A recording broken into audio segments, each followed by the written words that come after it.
Aparentemente, o Homem-Aranha é o personagem de quadrinhos mais popular da face da Terra. Pelo menos é o que diz os cinemas, né? É claro que vai ter fãs do Batman que vão reclamar, né? Porque os fãs do Batman nunca sabem quando você vai falar mal do personagem e aí eles vão brotar do chão e vai começar a reclamar falando que não, o Batman é melhor, não sei o quê.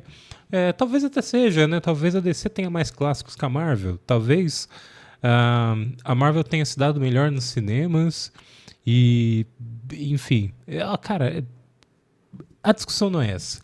Hoje eu vim falar sobre isso aqui, ó, que legal. Talvez você já saiba, né? Mas a Odisseia e o Homem-Aranha O Novo Dia impulsionaram o fim de semana de maior bilheteria da história do cinema.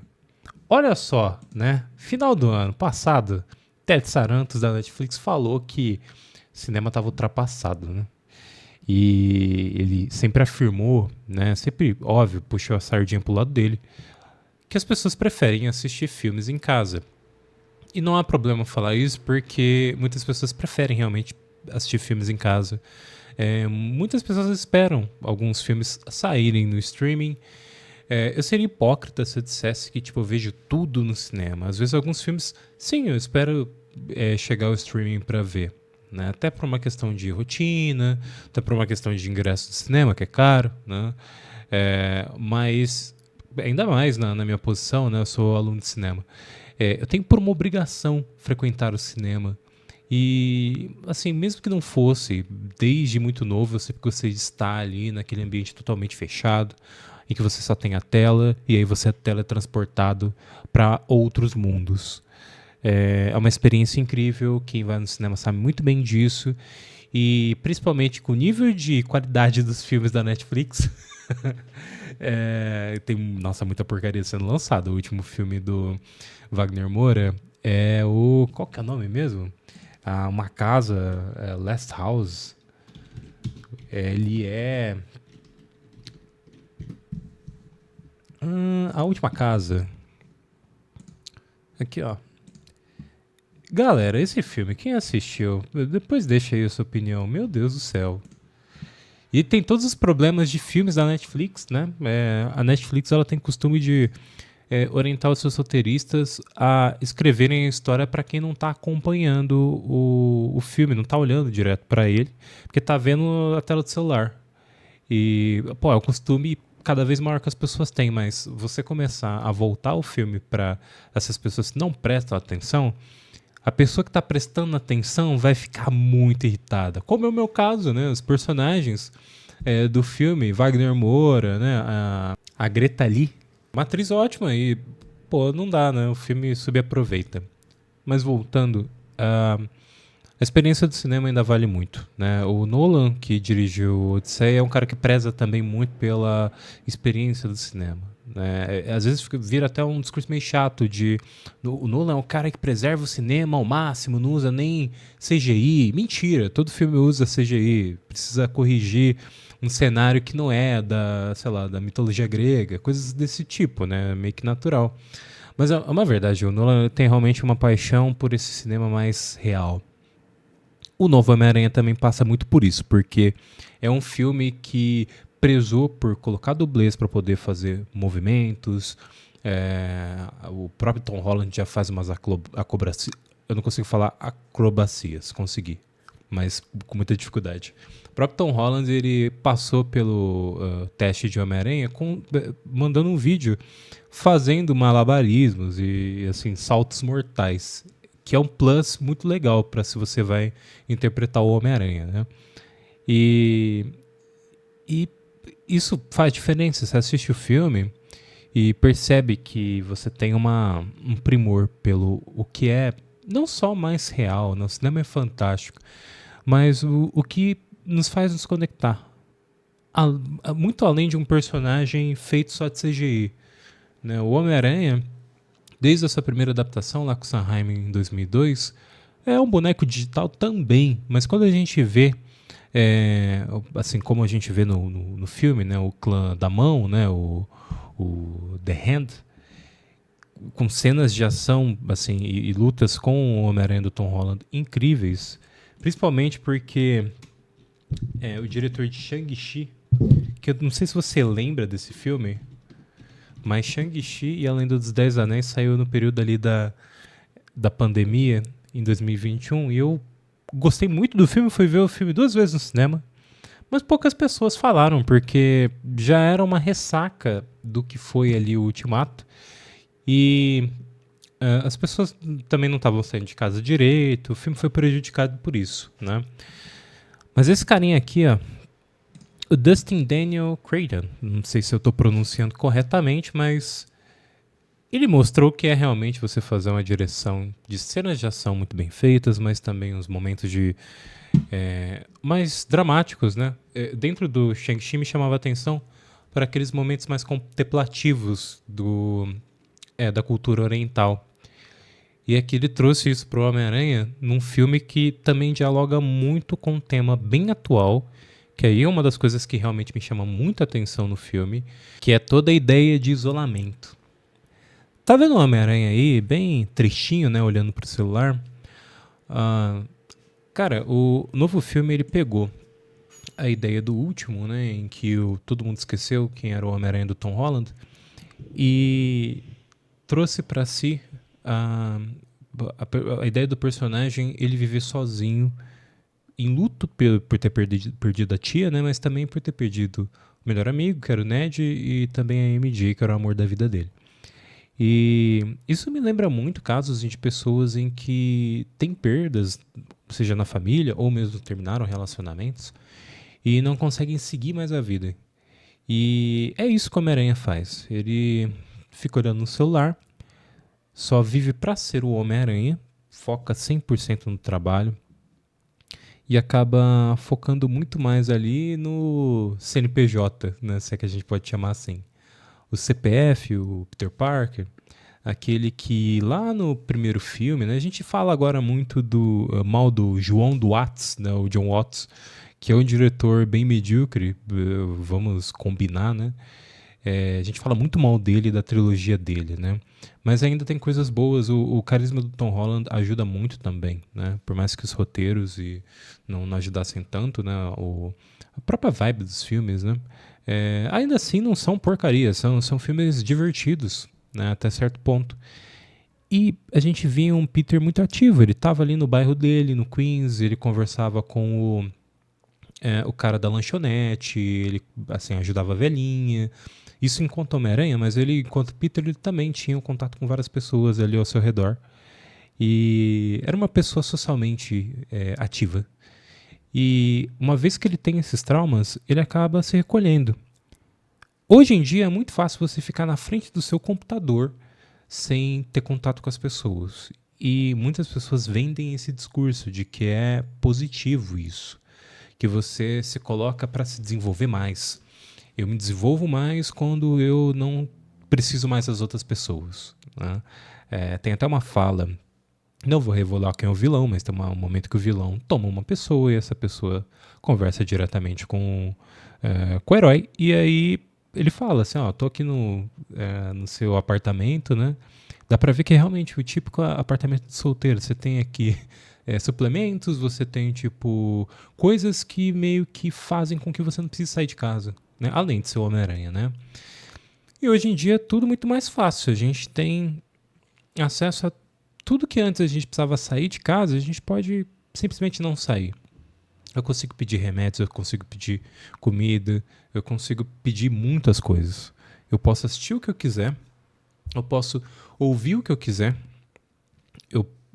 Assim, não existe mais uma exposição as coisas que não são necessariamente só da minha identificação, que por incrível que pareça é uma coisa positiva também, né? Porque a gente acaba conhecendo coisas novas assim. O algoritmo joga na sua cara só aquilo que você quer ver, você acha só que a sua opinião tá certa, aquele blá blá blá todo que vira e mexe eu falo aqui no podcast, mas que é uma real, né? A gente sente muito disso na nossa vivência, e no filme a gente tem isso, né? É claro que tá ali no meio de tanta porradaria com personagens com vilões caricatos do Homem-Aranha, né? Tem ali toda a trama de ação, e de adaptação de quadrinhos que é natural. Mas os quadrinhos mesmo já trazem o Peter como sendo um cara que enfrenta problemas do mundo real, dos jovens da sua idade. E agora uma versão mais velha, né, que eu acho que até o filme está fazendo mais sucesso até com o pessoal mais velho, porque houve essa transição. Né? O primeiro Homem-Aranha que a gente viu, que foi o do Tobey Maguire, ele já era mais velho. Ele sai da escola e aí você já tem ali uma identificação maior com o público adulto. Né? Não é um filme para adolescente. Embora os outros a gente assistia, gostava muito, tudo. Já não era adolescente, mas na época quando saiu o primeiro do Tom Holland, embora foi 2017, eu tinha lá meus 21. Tinha meus 20 para 21 ou 21. E tem isso. Agora ele se assemelha mais ao Homem-Aranha do Tobey Maguire, inclusive tem várias referências que o filme faz a não só a trilogia do Tobey Maguire, mas também a do Andrew Garfield, né, os dois filmes, os videogames. É um filme coberto de referências dos quadrinhos também. Parece que houve uma tentativa de condensar tudo o que realmente faz o Homem-Aranha ser muito legal. E de uma maneira boa, assim, eu nunca vejo como um problema você tentar realmente fazer colagens de outras coisas, sei lá, em referência ao personagem. Uma vez que você faz tudo isso funcionar, é o positivo. E realmente o filme é bem positivo nisso. Mas o Homem-Aranha reflete os problemas da nossa sociedade também, e de uma pessoa que supera isso, né? Aí tá a graça dele. Porque. Aí vou dar spoiler. Quando ele começa, isso tá no trailer, mas eu acho que é bom pontuar que é spoiler. Quando ele começa a virar cada vez mais aranha, é uma coisa que a gente via. Assim, o Homem-Aranha sempre teve isso, é que os filmes não trouxeram tanto. Mas a questão da metamorfose do Homem-Aranha se transformar numa figura de uma aranha mesmo, começar a ter teia orgânica, tudo, essas coisas, é uma coisa que vem lá dos quadrinhos, mas é um jeito do filme dizer, e pelo menos em minha interpretação, que por deixar de ser Peter Parker, ele está indo muito mais para se tornar uma aranha de fato. Né? Ele está sofrendo uma metamorfose. O que me lembra uma coisa, eu preciso pegar um livro. Eu realmente não sei como dizer isso para você, mas o rapaz do vídeo que você está assistindo passa fome. Então, se você puder deixar o seu comentário, compartilhar o vídeo, curtir e se inscrever, tudo isso será convertido a pelo menos 10 centavos na conta bancária dele. Então, dá uma ajudinha, o rapaz tá precisando.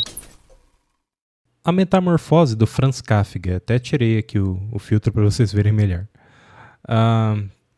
Esse livro aqui, ele fala de um cara que, assim, jovem, e aí ele mora com os pais, mora com a irmã também, e ele acaba se tornando o que o livro não deixa bem claro, né, mas é uma criatura que lembra um pouco uma barata.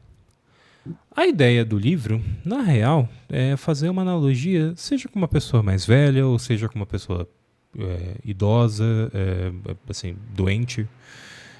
Não necessariamente você pode interpretar só como sendo uma pessoa que está doente, ou só uma pessoa velha, assim, ou mesmo um ser humano que virou uma barata. Né? A ideia do livro é justamente fazer a gente se sentir na posição de alguém que era produtivo, que tinha seu emprego, que sustentava a família também, e de uma hora para outra não tem como mais fazer isso. E é uma angústia de como essa pessoa vai ser deixada de lado também. Né?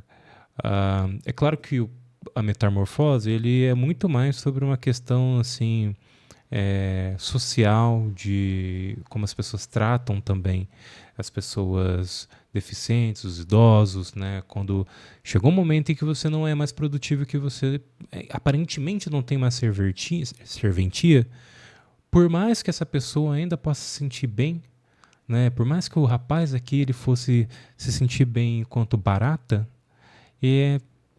as pessoas não estão nem aí, né? Ele não pode mais oferecer para as pessoas. Cara, livro muito legal. Fica a recomendação, tá? E, assim, não necessariamente o Homem-Aranha é sobre isso.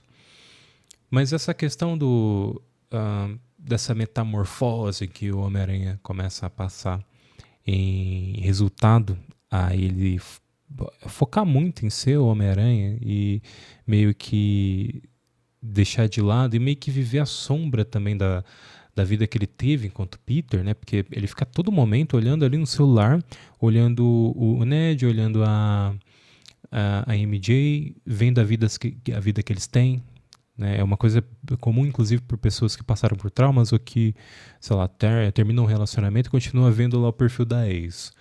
Ah, isso aí acaba colocando ele, assim...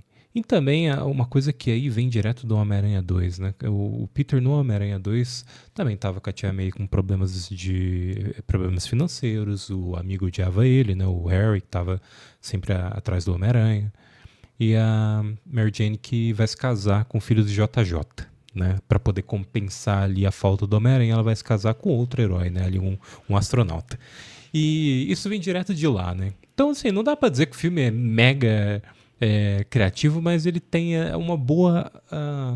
um bom desenvolvimento dessas coisas, né? Eu acho que é o mais importante no fim das contas. Esse filme, junto com a Odisseia, acabou por impulsionar um fim de semana de maior bilheteria da história. Lançado na última quarta-feira, dia 29, Homem-Aranha O Novo Dia não apenas conquistou a segunda maior estreia da história, como também foi essencial para consolidar um marco expressivo para a indústria. O fim de semana de maior bilheteria já registrado. De acordo com os dados divulgados pela revista Variety, impulsionada pela estreia do novo filme do super-herói Aracnídeo e pelo excelente desempenho de A Odisseia, épico dirigido por Christopher Nolan, de Oppenheimer, o mercado cinematográfico movimentou cerca de 430 milhões, somando todos os filmes em cartaz no período.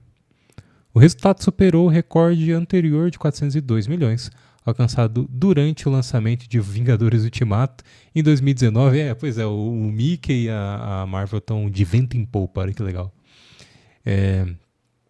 Paul Dergarabedian, vocês foram testemunhas de que eu tentei ler o nome dele corretamente, não sei se é a pronúncia, chefe de tendências de mercado da Rentrax, celebrou o feito, resultando a extrema dificuldade de atingir esse patamar de arrecadação. Ressaltando, perdão. Alcançamos um marco de bilheteria que parecia inalcançável.